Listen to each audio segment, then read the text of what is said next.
Today is a WRAL weather alert day. We have rain that will be affecting our morning commute. I'll show you how much rain we'll see by the end of the day. School data breach. Local students and teachers' personal information potentially exposed after a worldwide hack. What you need to know about your child's data that could be compromised. Crash on the tracks. An Amtrak train slams into a construction trailer at a busy Cary intersection. What led up to the crash that injured 6 train passengers? We are following those stories and more. WRAL News at 8 starts in 30 seconds. At Leith Honda in Raleigh and Auto Park Honda in Cary, we make your buying process easy. And with every new car purchase, you'll enjoy complimentary oil changes and exceptional service. It's no wonder we've earned so many 5-star reviews. You'll also get peace of mind pricing with every used vehicle, and if it's not the perfect fit, no problem. Bring it back within 3 days for an easy exchange. Visit our showroom at Auto Park Honda in Cary or Leith Honda in Raleigh. It's easier here.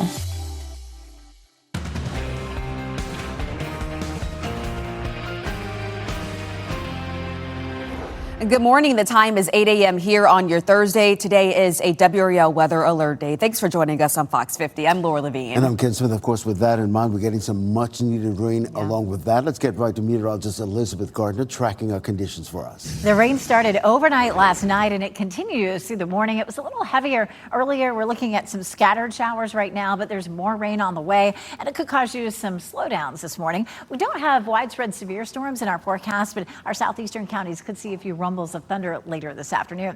Right now, the rain is just patchy and scattered all across the viewing area. There's more rain back to the west. It's starting to move into our region, so it may pick up in coverage and intensity in another hour or so. A little shower there moving over Jordan Lake, Goldsboro. You've seen some of that rain ending, but up around Henderson, up around the northeastern counties are seeing some of those rain showers. This low is helping to bring back some more rain to western North Carolina, so all of that will have to move across our area before the rain really begins to taper off. So right now we're seeing scattered rain on Futurecast. It's still pretty scattered there at 9, but by 10 to 11 it really starts to fill back in. Some of that may be heavy in pockets, and then once we get into the early part of the afternoon, most of that moves on by, with the exception of maybe an isolated thunderstorm that could pop up later on in the afternoon and evening. Here's a live look at Sanford, and you can see wet streets. We're seeing wet streets everywhere. Everybody saw some rain overnight and it continues. 67 is our temperature, and we're looking at temperatures falling this afternoon instead of climbing, looking at 60 degrees by the time we get to mid and late afternoon. We have more rain on the way after this tapers off tonight. We could see some showers midday Saturday, late Sunday into Monday. I'll talk about how much more is coming our way. Ken has a look at where you could run into some slow traffic. Hey, Elizabeth, happening now, we're seeing congestion building on some of our major routes in and around the Triangle and surrounding communities, and it's because of these wet road conditions. We've had the WRAL Storm Tracker out on the road since we've been on the air at 4:30 this morning. Let's check in with Kirsten Clark, photographer Mark Alexic. They've been working their way around Wake County this morning, so walk us through what you've been experiencing. Yes, Ken. So we're on 440 right now, passing by the Rock Quarry Road exit as we speak. And as Elizabeth mentioned, it's really been scattered showers throughout the morning. I'll flip my camera here so you can see what we're looking at. Just really a light sprinkle right now. Just a few seconds ago, wasn't really seeing much. So we're seeing the rain off and on this morning. But as far as the roads go, roads are still wet. We're seeing traffic pick up this morning. So just want to be aware of that as you're heading out the door. You'll still want to take your time. Just take it slow. Anytime there's rain, there's more possibility for a crash or an accident to happen. We've had our windshield wipers going just for visibility this morning. But again, those showers on and off and scattered at this time. So we'll continue to take a look at what we're seeing here on the roads and keep you updated there in studio. So for now, Ken, I'll send it back to you. Yeah, we can't stress enough. Definitely leave the house a little sooner than usual this morning just to be on the safe side. And here's why, really, is that take a look at the northern loop of the Beltline, I-440 and New Bern Avenue. These are the westbound lanes moving away from us. You can see the bumper-to-bumper traffic. Says we widen out the view. Really, the bulk of the congestion is between Capitol Boulevard and the I-87 440 interchange. Right now, you're looking at a 7-minute delay on that northern loop of the Beltline. So let's hop over to the southern loop of the Beltline. Give you a live look at I-40 and Lake Wheeler Road. These are the westbound lanes coming toward us this morning. You can see that still shot was taken within seconds, but you get the picture in terms of what we're talking about. Right now, you're looking at 5-minute delay. It's actually getting better. That was up to about 7 minutes in the last half hour. So things are beginning to move along. Then that southern loop of the Beltline. If you're coming in from the Garner-Johnston County area, no delays on I-40 westbound. Similarly, if you're navigating I-40 westbound through Wade Avenue, it's delay-free. As far as the other troubled spot, it's really US 1 coming in from Wake Forest. You're looking at a 10-minute delay. There was a crash in Capitol Boulevard and Stadium Drive, causing a little bit of rubbernecking in that particular area. But right now, keep in mind, you're looking at a 10-minute delay into the Raleigh area out of Wake Forest. You're getting ready to head into the car. Tune us in on the radio, 101.5 HD3. Okay, Ken, thank you. New this morning, a man is now accused of stabbing 2 people south of downtown Raleigh. The WRAL breaking news tracker was there at the scene as police investigated on South Wilmington Street just after 10 last night. Police say an argument broke out in a homeless encampment when 60-year-old Carl Moody pulled a knife. Moody and 2 others were stabbed and are expected to be okay. Police say he is still receiving medical care and will face 2 assault charges. Well, this morning, traffic is now back to normal here in Cary. After this, Maynard Road was closed at East Chatham Street for more than 7 hours yesterday after an Amtrak train slammed into a trailer on the tracks. Cary police say a construction trailer that detached from a truck was sitting on the tracks when it was hit. 46 passengers were on the train and 6 were treated for minor injuries. We spoke with one of the passengers about what he saw. You could see some of the wood shrapnel and stuff underneath the engine, and a couple of the tanks are off under the engine and stuff like that. So right now we are working to learn whether the driver whose trailer was hit will face any charges. A worldwide data breach affecting students and teachers' information in school districts all across North Carolina, including here in Wake County. We're asking the Department of Public Instruction several questions about the statewide learning management system called Canvas and how it was compromised. Let's get to WRAL's Kelsey Coffey. She's joining us live from the Department of Public Instruction this morning. And Kelsey, cybersecurity experts say now is the time for parents to talk to their kids about the internet and its safety. Yes, Ken, conversations like this are always important, but especially after a hack like this one. This morning, we're asking the Department of Public Instruction several questions after the statewide learning management system Canvas was compromised. So we'll go ahead and show you some of the questions that we're asking this morning, including when did the state learn of this hack? Are all districts affected, and how they're investigating going forward. The company behind Canvas Instructure says there is no evidence passwords, dates of birth, government identifiers, or financial information was taken, but other information was, including names, email addresses, student ID numbers, and user messages. Instructure says the incident happened between April 25th and April 30th, affecting thousands of school districts, including Wake County. This is also a reminder that cybersecurity is no longer just an IT issue. It's a business issue. It's operational, and student safety is also an issue here. So organizations should really be paying attention to the programs that they're putting in place for their cybersecurity and incident response. Head over to WRAL.com's homepage to find out the best next steps to protect your child's data while this hack is being investigated. Kelsey Coffey, WRAL News, live in Raleigh. President Donald Trump says he's optimistic there could be a deal with Iran soon. The optimism is sending stocks soaring and oil prices plummeting. President Trump says the U.S. has had very good talks with Iran over the last 24 hours, but he says there is no deadline for Iran to respond to the latest peace proposal. The one-page proposal would declare an end to the conflict and trigger a 30-day period resolving nuclear demands, unfreezing Iranian assets, and negotiating security in the Strait of Hormuz. The president claims Iran has agreed to his chief demand of not having a nuclear weapon. Today, we'll get an update on a civil lawsuit filed by families of the victims of Raleigh's Hedingham mass shooting. A status hearing is set for today in the lawsuit against Capitol Special Police LLC and Capitol Officer Nicole Locke. It claims Locke arrived late to work that day and did not call 911 right away. 5 people died in that shooting that happened in October of 2022. The shooter, Austin Thompson, was sentenced earlier this year to life in prison without the possibility of parole.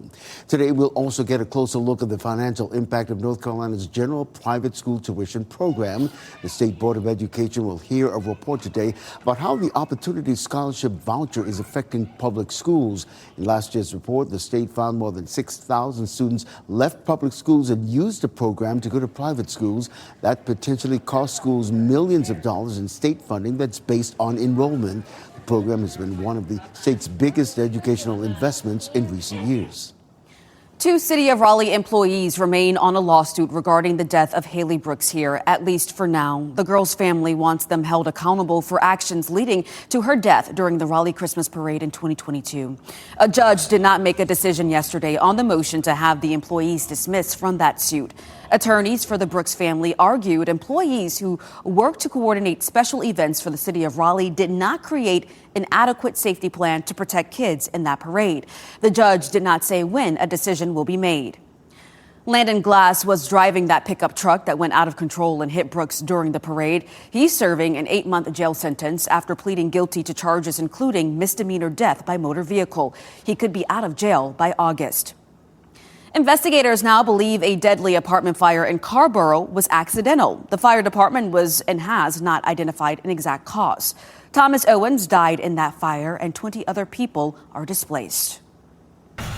Tonight, the Carolina Hurricanes are back on the ice looking to keep their undefeated start to the playoffs going. They'll be in Philadelphia for Game 3 of their series against the Flyers. The Canes are up 2-0 in the series after winning games 1 and 2 at Lenovo Center. They have won all 6 games they've played so far in the postseason. Tonight's game, the puck drops at 8 p.m. Top now 8-11. Legal but dangerous. A product marketed as a natural pain reliever, drawing concerns from local leaders, where they say you need to be aware of the risks of kratom. And you're going to run into some showers out there today. If not this morning, it is likely all the way through early afternoon. So we're going to continue to see more waves of rain crossing our area. I'll show you how much we can see by the time it's over.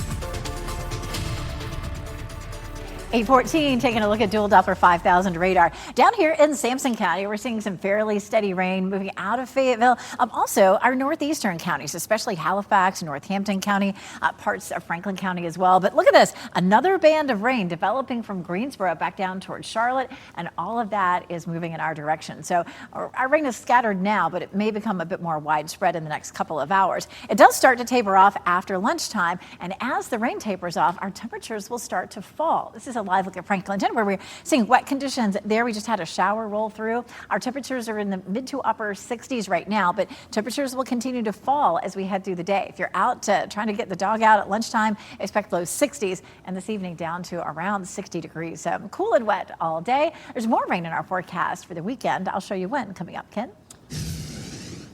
Elizabeth, weather traffic every 10 minutes, and we're seeing some heavy congestion on some of our major routes, including right here on I-40 and Lake Wheeler Road. These are the westbound lanes coming toward us this morning. It's moving, albeit rather slowly. Right now, you're looking at a 4-minute delay on that southern loop of the Beltline. Of course, the exits include Gorman Street and the like, so keep that in mind as you get ready to head out. 4 minutes, not necessarily going to make you late, but if you're navigating I-40 westbound coming in from Garner-Johnston County or through Wade Avenue, it's delay-free at this hour. Another update in about 10 minutes. Ken, thank you. Concerns are growing over a common product found in smoke shops. Kratom is a leaf native to Asia. It contains 2 psychoactive ingredients. One of those ingredients has been found to be highly addictive by the FDA.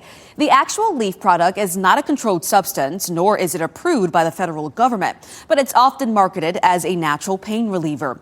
Apex Mayor Jacques Gilbert is just one of many now calling for awareness. It's disturbing that we have such a dangerous synthetic opioid, is what I'll call it, what it's known for, that's really causing death and is accessible in gas stations and vape shops, and it needs to be heavily regulated or banned. So regulations to the drug have been passed around the General Assembly multiple times. They have never made it through the Senate. So right now on the WRAL YouTube page, you can hear from researchers about the changing landscape of kratom products and find discussions with state lawmakers on proposed regulations. Just head to the page and search kratom. The Nats County Sheriff's Office is warning people about the fake IRS letters showing up in mailboxes. Deputies say the scam letters may look official. They could include case numbers, QR codes, and threats demanding immediate payment of personal information. The sheriff says people should not scan suspicious QR codes or call numbers listed on the letters. Instead, verify any notice directly through irs.gov. Officials say real notices from the IRS will appear in a person's official online IRS account. Well, people have started returning to their homes after destructive wildfires in southern Georgia. Cooler temperatures are helping crews make progress on containing the fires there. The fire burned more than 22,000 acres and destroyed at least 110 buildings. Chaplains from North Carolina are actually on the ground trying to assist with the needs of people who lost their homes. We'll have an update to the drought monitor this morning, and many factors determine each drought category. So let's bring in meteorologist Grant Skinner joining us from the WRAL Severe Weather Center. Grant, our area lake levels can give us a better idea of how our drought conditions look, right? That's right. Over the past few weeks, I've kind of gone through some of the different pieces of physical data that we look at to determine the drought monitor. So got a lot of rain today, and we need a lot more rain to help with our drought conditions. And you can kind of see over the next several weeks, we'll have more chances for rain, but we need a lot of it to help with the amount of precip that we have, the stream flow that we see, and also our reservoir levels. It's a big thing I want to focus on today. What are our lake levels at? So Jordan Lake, 215 feet. 0.65, though that's important because we're only a little bit below our lowest level, but still below where we need to be at. Falls Lake, 247 feet, so almost 5 feet below where we're supposed to be at. And Carr Lake, not as much below our, like in a deficit, before our, or below our lowest lake level, but still in a deficit nonetheless. We would need around 2 to 7 inches of rain in order to raise our lake levels by around 1 foot. Now, it all is dependent on the location of that rainfall, the rain intensity. So it's all going to depend on the specific rainfall event that we have to determine how much rain really helps us to raise those reservoir levels. But the reservoir levels are just one piece of data that's super important to understand kind of the overall drought conditions, and our drought monitor is kind of reflects those conditions. As the deficit continues for a lot of our lakes and rivers, Elizabeth, we've seen the drought worsen, extreme drought across much of our area, and we'll see later this morning how that's changed over time.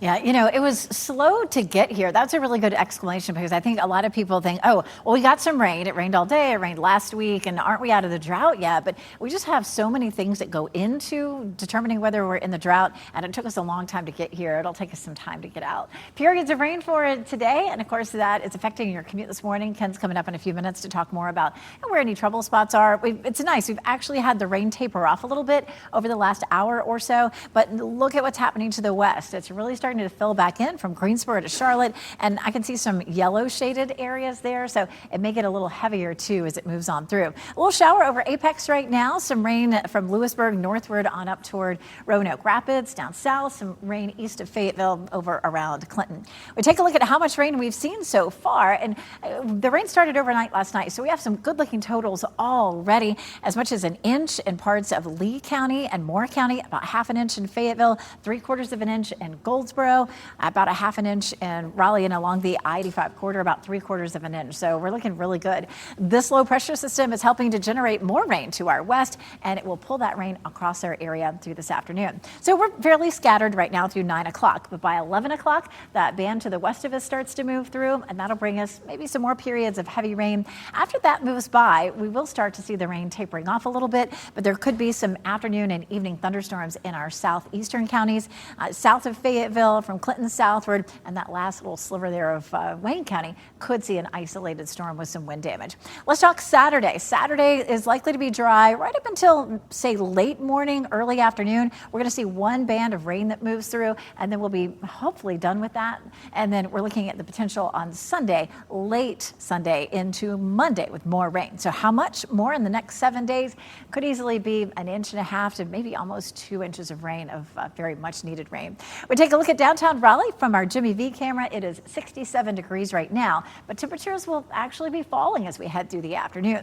Tomorrow's a dry one. Saturday we'll have some rain midday and then late on Sunday. But right now, much of Sunday looks pretty dry. Rain on Monday and again on Wednesday. So nice kind of wet looking pattern for us, Ken. And Elizabeth, we welcome it very much. So here's what you don't welcome. The congestion that we're seeing on some of our major routes, including that southern loop of the Beltline here at I-40 and Lake Wheeler Road. These are the westbound lanes coming toward us this morning. Here's what you're looking at. Really and truly, you're only looking at a 5-minute delay because once you get past the Gorman Street exit, it's clear sailing all the way toward Cary and beyond. If you're navigating I-40 westbound coming in from Garner, Johnston County this morning, no delays. Similarly through Wade Avenue, it's all delay-free as well. So let's hop over to the northern loop of the Beltline. Things have really thinned out quite a bit on that northern loop of the Beltline. These are the westbound lanes coming toward us this morning. You can see traffic is flowing at a nice steady clip, but let me widen out the view, give you a look at that entire section of the Beltline. The bulk of the congestion was seen between Capitol Boulevard and the I-40-87 interchange, but right now you're just looking at a 6-minute delay at this hour. Ken, thank you. School privacy concerns, the advice one cybersecurity expert is urging after Wake schools experienced a data breach.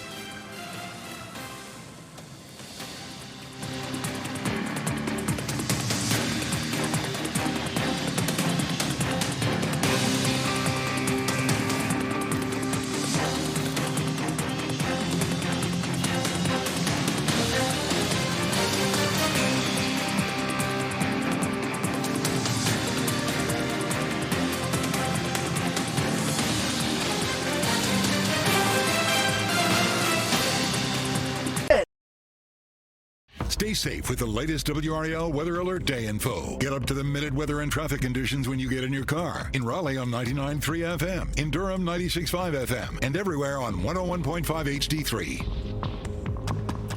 Good morning. The time is 8:26. I'm Laura Levine. You can see rain coming down here in Raleigh and Cary. Let's get right over to meteorologist Elizabeth Gardner, who's tracking the radar for us right now. And Elizabeth, a lot of people really seeing some wet weather right now. Yes, and it started last night, so we've had hours and hours of rain falling. That little cell right here, just in southwest Wake County up through Raleigh, it's a tiny little thing. We have some showers across part of our southeastern counties and then up north of the Triangle. But back to the west is a much heavier band of rain that will move through a little later on this morning. So we're still looking at a good chance of rain up through at least the early part of the afternoon. Here's a live look at Franklinton right now. A little bit of a break here in the rain, but lots of cloud cover, lots of wet conditions out there. Temperatures are mid to upper 60s right now, but instead of climbing this afternoon, temperatures will fall to around 60 by mid-afternoon. Ken? All right, Elizabeth, keeping an eye on that southern loop of the Beltline, boy, things look like it's beginning to thin out as we look live at I-40 and Lake Wheeler Road. These are the westbound lanes coming toward us this morning. And look at this, you're looking at a 4 to 5 minute delay on that southern loop of the Beltline. Really nothing that's going to make you late, really and truly. But if you're navigating I-40 westbound, you're coming in from the Garner, Johnston County area, or even through Wade Avenue, it's relatively delay-free at this hour. Another update at the bottom of the hour coming up. Wake County schools among the number of districts across the state affected by a worldwide data breach. Student and teacher data was accessed from the statewide learning management system, Canvas. You can go to WRAL.com homepage right now to find out the next steps to protect your students' data while this hack is being investigated. Coming up next on Fox 50, traffic back to normal after a train crash in Cary. What else we're trying to learn this morning about that incident?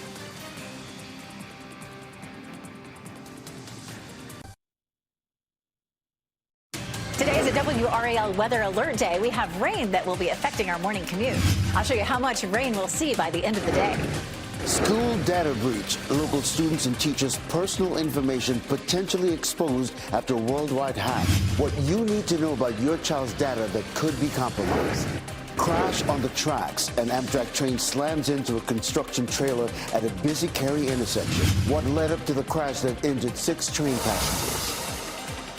Much needed rain. We're tracking the morning commute as well. Lots to get to in this half hour. We always appreciate your time. I'm Ken Smith. And I'm Laura Levine. Yes, we also know hundreds of people in Durham were out power because of the weather as well. We're also seeing a lot of rain here, Elizabeth, in downtown Cary. Dark clouds, too. Yes, we continue to have rain developing across our area. There for a bit, it was just some scattered showers. We had some heavier rain overnight. We have another band that is just to our west. It's going to make things a little heavier and just probably another hour to 2 hours. Ken's going to talk about any delays you may see. And we have no real threat for severe storms across most of our viewing area, but just our very southern tip there has a level 1 risk for severe storms. You can see all the rain from Greensboro through High Point, through Charlotte. Notice the yellow shaded area starting to spread. That's where the rain is fairly heavy. Right now, we're just seeing scattered showers across our area. From Raleigh, we're seeing that band of rain. It looks like a tiny band of rain, but it's really showing up on some of the cameras. This is a look at the low pressure system that's helping to kind of energize that next band that's back to our west. As that low pushes eastward, it's going to drag that band of rain across our area. And that starts by around 10 to 11. You can see that heavier band of rain moving through.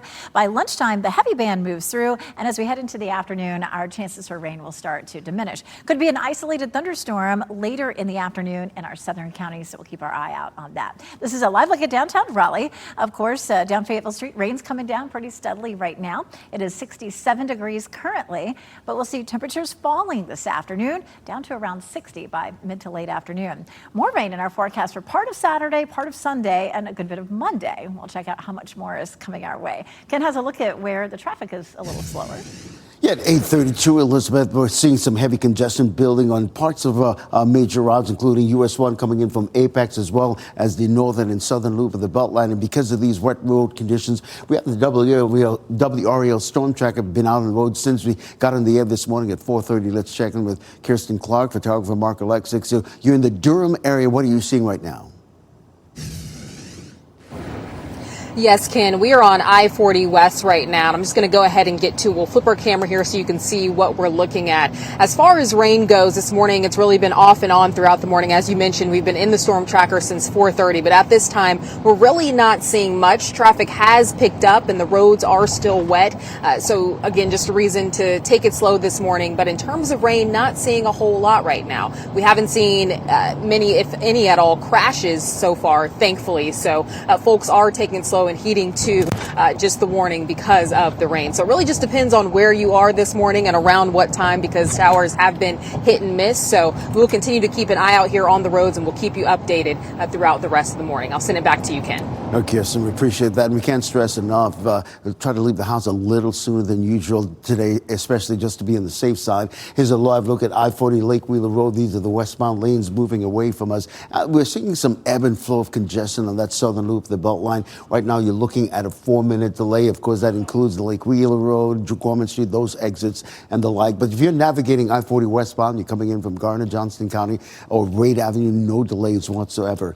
Let's hop over to the northern loop of the Beltline, I-440 and New Bern Avenue. Right now, these are the westbound lanes coming toward us, moving at a nice steady clip. We're only seeing the bulk of congestion between Capitol Boulevard and the I-40, 440, 87 interchange. But right now, you're just looking at a 4-minute delay on that northern loop of the Beltline at this hour.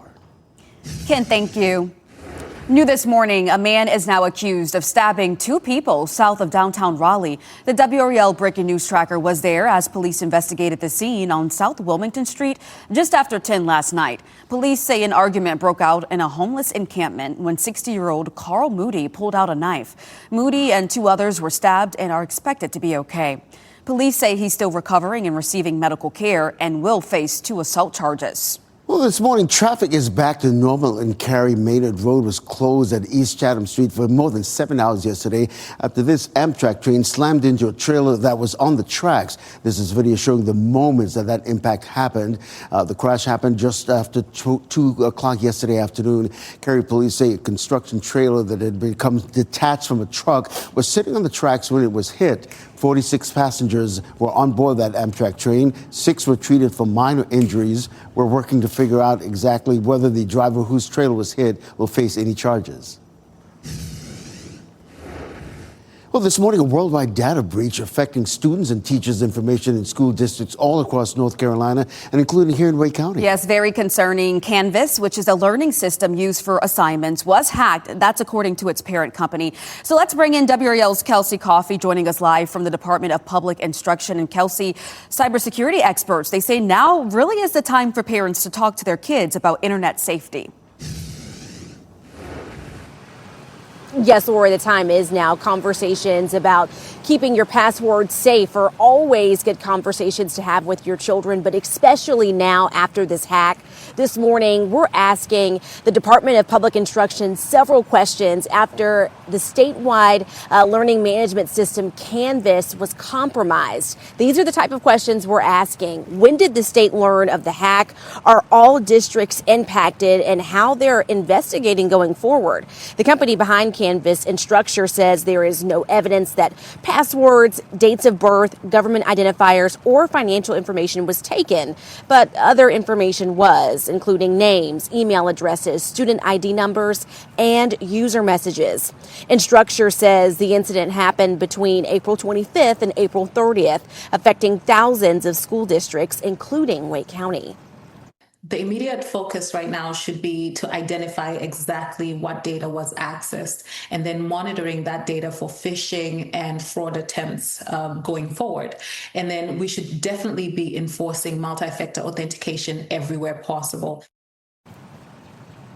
Head on over to WRAL.com's homepage to find the best next steps to take to protect your students' data while this hack is being investigated. Kelsey Coffey, WRAL News, live in Raleigh. President Trump says he is optimistic there could be a deal with Iran soon. That optimism is sending stocks soaring and the oil prices plummeting. This comes after a U.S. fighter jet fired and disabled an Iranian tanker yesterday. The Pentagon says it ignored warnings and attempted to bypass a U.S. blockade. President Trump says there's no deadline for Iran to respond to the latest peace proposal. That proposal would declare an end to the conflict and trigger a 30-day period resolving nuclear demands on freezing Iranian assets and negotiating security in the Strait of Hormuz. President Trump claims Iran has agreed to his chief demand of not having a nuclear weapon. Well, though a possible deal with Iran is bringing down oil prices, we haven't seen much change at the gas pump just yet. According to AAA this morning, the national average is $4.56. That's up 2 cents from yesterday. North Carolina's average went up 1 cent to $4.22. So looking at prices here locally now, Raleigh's average is $4.25. In Durham and in the Chapel Hill area, it's $4.27. And in Fayetteville, it's $4.17. Well, today, the woman accused of murdering her 2 adopted children will be back in court for a major decision. In late March, prosecutors filed a motion making it clear they intend to seek the death penalty. Avanta Devon is expected in the Cumberland County courtroom today for a judge to hear why prosecutors believe this case rises to the severity of a capital offense. The judge will then decide whether that penalty can be sought. Devon was arrested back in 2024. She's charged with murdering her adopted children, Blake and London. The Cumberland County District Attorney says he understands people want to know more about this case, but maintaining its integrity is key. We're not supposed to get into the underlying facts of the case. We're supposed to do that in open court, in the appropriate hearings and so forth. And so that's why we're limited in what we can say. We certainly understand the public's interest in this case, and we've tried to provide all the information that we can. West believes Devon could go on trial as early as next year. Well, this case was the focus of a WRAL documentary, Broken, Foster Care in North Carolina. You can watch it on WRAL.com or our YouTube page at any time. Tonight, we'll get a clearer picture of plans to close 1 or more Chapel Hill Carborough elementary schools. District leaders have narrowed that list down of possible school closures to Ephesus Elementary School, Glenwood Elementary School, and Sewell Elementary. Now, those are some of the oldest schools in the district. Tonight, staff members will break down impacts to transportation, costs, and savings. The school board is considering closing schools because of dropping enrollment and budget pressures. Our superintendent and others have often referred to where we are right now as not a crisis, but a crossroads, meaning we're approaching this issue early enough that we can make decisions on our own terms and on our own timeline to position ourselves for success in the future. Tonight's meeting opens to the public at 7 p.m. A final vote is not expected until next month. Tonight, the Carolina Hurricanes are back on the ice looking to keep their undefeated streak in the playoffs going.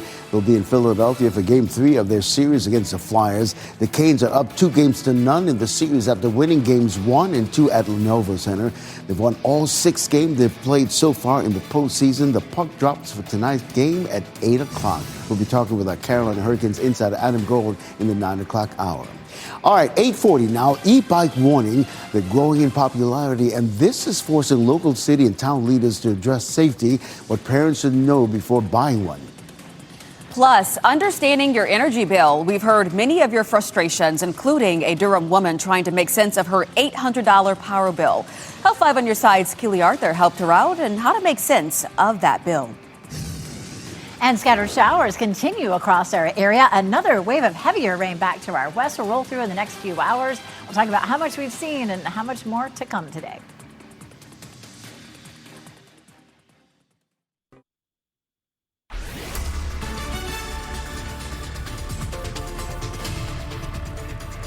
.44. We've been seeing rain since overnight last night. A little bit of a break in some parts of the viewing area right now. But look what's happening to our west. This band of rain just continues to intensify and grow. And this will come through our viewing area over the next couple of hours. And that's definitely going to bring us some additional rain, which is great. We need all the rain that we could get. Once we get past lunchtime, it begins to break up just a little bit. But we could still have a few isolated showers into the late afternoon. In Apex, we have some showers coming down right now. You can see Salem Street is wet, and our temperatures are in the mid to upper 60s. So it's a little bit cool right now, but we're not likely to see temperatures climbing. As a matter of fact, by 3 o'clock in the afternoon, our temperatures could be as low as right around 60 degrees. So just keep that in mind as you're planning your dog walk or any errands that you have to do today. Ken has a look at where you might run into some slow traffic.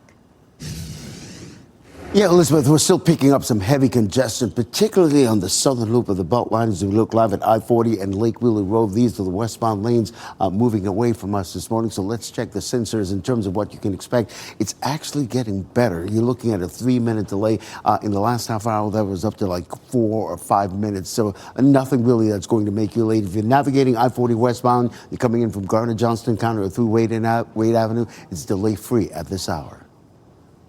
Next to a story for anyone who's dealt with sticker shock after a Duke Energy bill. When a Durham woman's energy bill ballooned to more than $800, she got this letter from Duke Energy: pay up or risk having the lights shut off.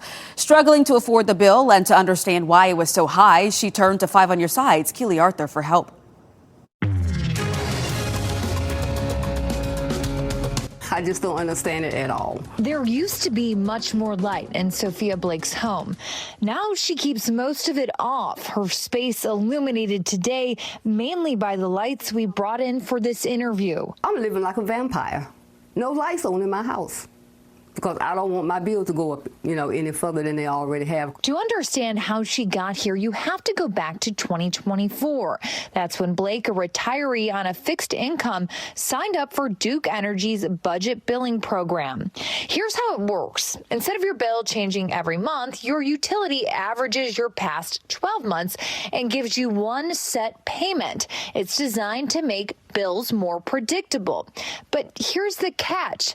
At the end of the year, they compare what you paid to what you actually used. Use more energy, you owe. Use less, you get a credit. So while it smooths things out month to month, it can leave you with a bigger bill later on. But that's not what happened to Blake, and that's when I started asking questions. Coming up tonight on WRAL News at 6, I'm going to tell you the common mistakes people make to balloon their bills and how I help keep Blake's lights on. Keely Arthur, 5 on your side. New this morning, former New York City Mayor Rudy Giuliani is no longer in the ICU.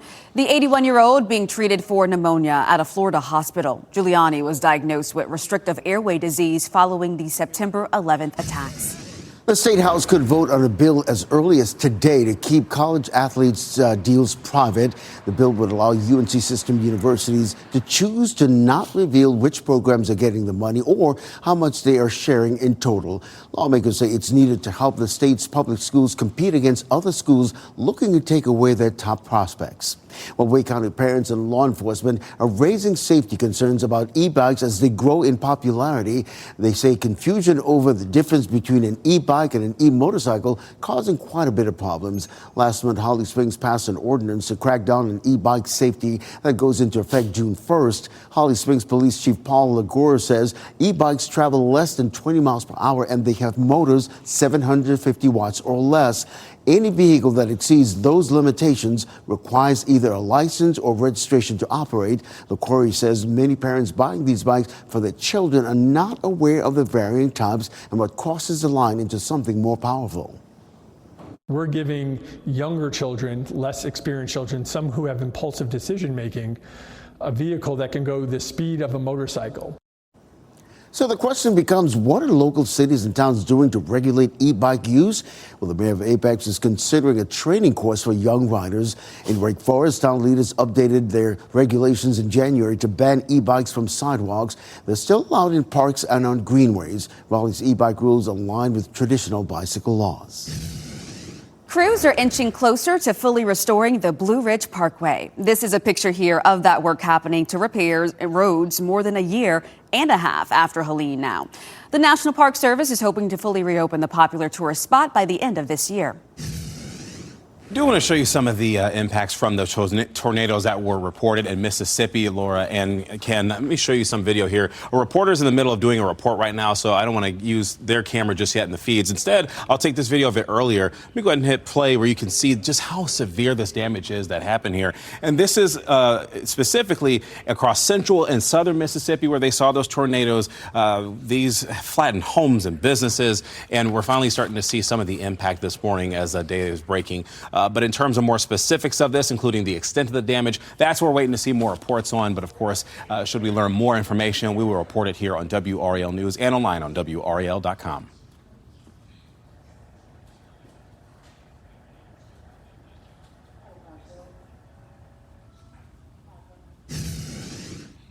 Yeah, it's so heartbreaking to see. I have friends and family that live in Mississippi. So, of course, I called to check on them, make sure everything was okay. But, yeah, just significant impacts from that storm there. Yeah, lots of damage there. Mm-hmm. So it is hard to see. That's the same system that's bringing us the rain. But, of course, we're not looking at severe weather. Even though it's a WRAL weather alert day, the reason for that today is just because of inconvenient weather during the morning commute. We're likely to see this, of course, all the way up until the early part of the afternoon. We've had rain all across our viewing area. It started overnight last night. A little bit of a break, but now we're starting to see the rain filling in back to the west, and that will push across our area over the next several hours. So maybe you're not seeing rain right now, or maybe you're seeing some showers from Raleigh northward and on up toward the Virginia line. There's more rain back to our west, and that is definitely coming our way. Some showers in Durham and in southwestern Wake County, but more of it along the I-40 corridor back toward Greensboro. And again, that's what's coming our way. Here's why. We have a low pressure system riding along the front. This is the same front that brought all that damage in Mississippi, but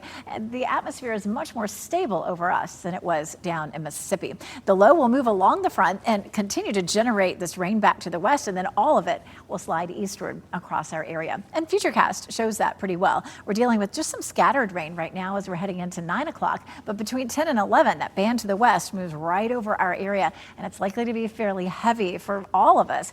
After lunchtime, it begins to slide eastward, and we start to see the rain just moving back to scattered showers. Could be an isolated thunderstorm in some of our southern counties later on this afternoon. How much rainfall? Well, not just for today, but we'll add in our chance on Saturday, late Sunday and Monday, and we could see up to 2 inches of rain in some places in a week's time, which is really good news. It doesn't get us out of the drought, but every little bit helps. As you're traveling home from work, notice temperatures will feel a lot cooler than they did this morning. Temperatures have been in the mid to upper 60s. We'll drop down to 60 around 3 to 5 o'clock. A live look at Chapel Hill shows rain coming down. People there at the traffic light, their windshield wipers running. Our temperatures are in the mid to upper 60s for the most part across the area right now. And then those temperatures will be falling through the afternoon. It'll be a chilly start Friday morning at 48, but we'll see nice sunshine for Friday. A chance of rain midday Saturday and then late in the day on Sunday. It shouldn't affect your Mother's Day too much. Just keep your eye out. The computer models have at some point shown the rain as early as mid to late afternoon, and now some of them showing it in the evening. Expect some rain and thunderstorms on Monday, so we still have more chances for rain in the 7-day forecast. Elizabeth, thank you. And before we go to break, here are the winning lottery numbers. We'll get another check on weather and traffic next.